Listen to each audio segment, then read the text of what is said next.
Cheap politics కు YCP తెగబడుతోంది. 2019 ఎన్నికలకు ముందు చేసిన విష ప్రచారాన్ని మళ్లీ ఆశ్రయించింది. ఫేక్ ఫెలోస్, పేటీఎం బ్యాచ్ పెడుతున్న ఈ పోస్టులు అలజడి సృష్టించడంతో ప్రతిపక్షాలు అదే స్థాయిలో తిప్పికొట్టడం ప్రారంభించాయి. ఆళ్లతో కాళ్ల బేరానికి వచ్చిన వైసీపీ ఇప్పుడు మిగతా వారు కూడా అదే విధంగా తమ వద్దకు వస్తున్నారని ప్రచారం చేయడం ప్రారంభించాయి.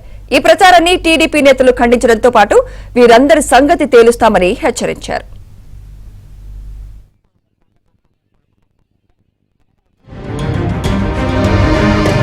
ఎన్నికలు సమీపిస్తూ ఉండడంతో వైసీపీ మళ్లీ ఫేక్ ప్రచారానికి తెగబడింది.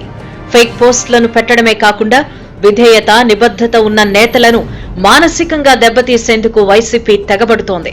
2 నెలల క్రితం వైసీపీ నుంచి వెళ్లిపోయిన మంగళగిరి ఎమ్మెల్యే ఆళ్ల రామకృష్ణారెడ్డి దాదాపుగా నెల రోజుల నుంచి ఆయన సోదరుడు ఆళ్ల అయోధ్యరామిరెడ్డి, విజయసాయిరెడ్డి చేసిన మధ్యవర్తిత్వంతో వైసీపీలోకొచ్చేందుకు అంగీకరించారు. ఈ మేరకు ముఖ్యమంత్రి జగన్ వద్దకొచ్చి మంగళవారం పార్టీ కండువా కప్పుకున్నారు. ఈ రివర్స్ రాజకీయాన్ని రాష్ట్రంలో మిగతా నేతలకు కూడా వర్తింపచేయాలని వైసీపీ ఫేక్ బ్యాచ్, ఫేక్ పోస్టులతో తెగబడింది.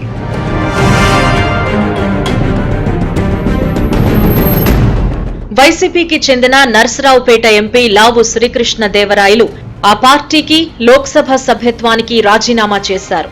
ఆయన రేపో మాపో తెలుగుదేశంలో చేరబోతున్నారు.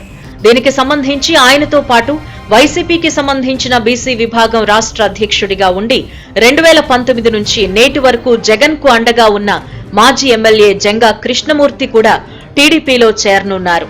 అయితే లావు శ్రీకృష్ణదేవరాయలు మళ్లీ ముఖ్యమంత్రి వద్దకొచ్చి కలిశారని, ఆయన వైసీపీలో తిరిగి చేరబోతున్నారని ఫేక్ బ్యాచ్ సోషల్ మీడియాలో పోస్టులు పెట్టింది. ఈ పోస్టుల దెబ్బతో పలువురు శ్రీకృష్ణదేవరాయలకు ఫోన్లు చేయటం ప్రారంభించారు.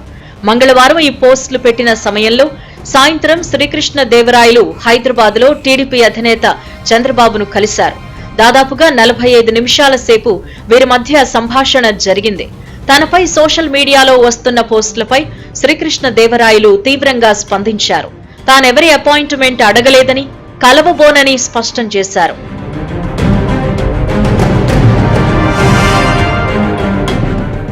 దీంతో పాటు కర్నూలు జిల్లా పాణ్యం మాజీ ఎమ్మెల్యే గౌరు చరితారెడ్డి కుటుంబం వైసీపీ వైపు చూస్తోందని మరో ఫేక్ పోస్ట్ క్రియేట్ చేశారు.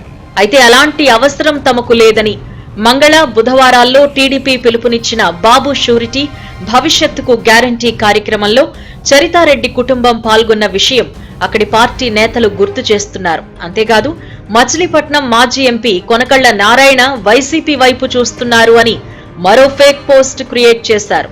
అయితే నారాయణ కుటుంబీకులు మాత్రం అలాంటిదేమీ లేదని కొట్టిపారేశారు. ఇలా టీడీపీ, జనసేన నేతలపై విష ప్రచారం చేయటం ప్రారంభించింది వైసీపీ. ఇలాంటి ఫేక్ పోస్టులన్నింటినీ ట్విట్టర్లో పెట్టి సోషల్ మీడియాలో వదిలి ఎన్నికల సీజన్ కావడంతో ప్రజలను నమ్మించేందుకు, రాజకీయంగా వారి వ్యక్తిత్వాలను దెబ్బతీసేందుకు ఫేక్ బ్యాచ్ ప్రయత్నం చేస్తోంది. అయితే ఇలాంటి ఫేక్ ప్రచారాలను నమ్మాల్సిన అవసరం లేదని టీడీపీ, జనసేన నేతలు స్పష్టం చేస్తున్నారు.